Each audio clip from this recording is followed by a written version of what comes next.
High, যে ভিডিওটা তোমরা দেখছো না ওটা আজকের দিনের ভিডিও।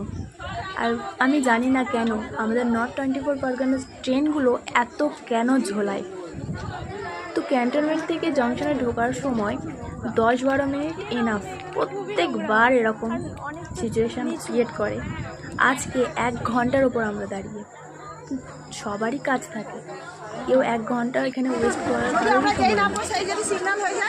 কিন্তু অনেকেই জিজ্ঞাসা করেছে লোকো পাইলটদের কাছে কত দূর এখান থেকে নামলো জানি না। তো 90% মানুষ দেখি এর আগেও মানুষ চলে আসে, অনেক সুন্দর অপেক্ষা করছে। সিগন্যাল দমদমে গিয়েও গাড়িতে ওটা খুব মুশকিল, সবাই নেমে গেছে। কী করবো, ভাবছি নামবো কি নামবো। সবাই নামছে।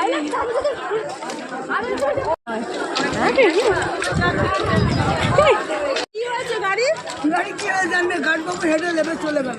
গাড়িবাবু নেমে গেছে? গাড়িবাবু হেঁটে নেবে চলে গেল না আগে। গাড়িবাবুকে হয়তো ধরবে, চলো যাওয়াই যাক। যাই না। চলো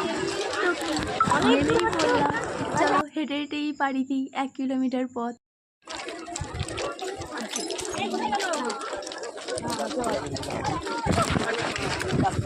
আর সব থেকে বেশি খারাপ লেগেছে যখন আমরা জাস্ট নেমে কিছুটা পথ গিয়েছি আর তখনই সিগন্যালটা দিয়ে দেয়। কতটা লাকি যারা ট্রেনের মধ্যে ছিল। আমরা তো বেশিরভাগ 90% মানুষই নেমে গেছি ট্রেন থেকে, যে কতক্ষণ আমরা অপেক্ষা করব। কি সত্যি বলতে কি হাসছি, তখন হাসি আসছে, কিন্তু এত রাগ হচ্ছিল আমি তো বলে বোঝাতে পারছি না। এতটা পরিমাণে কষ্ট হচ্ছে, রাগ হচ্ছে। তো ওরা কতটা লাকি না যারা নামেনি ট্রেন থেকে।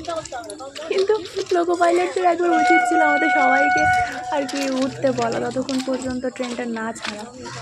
কিন্তু কিছু করার নেই না, ব্যাস তারা ওরা চলেই গেল।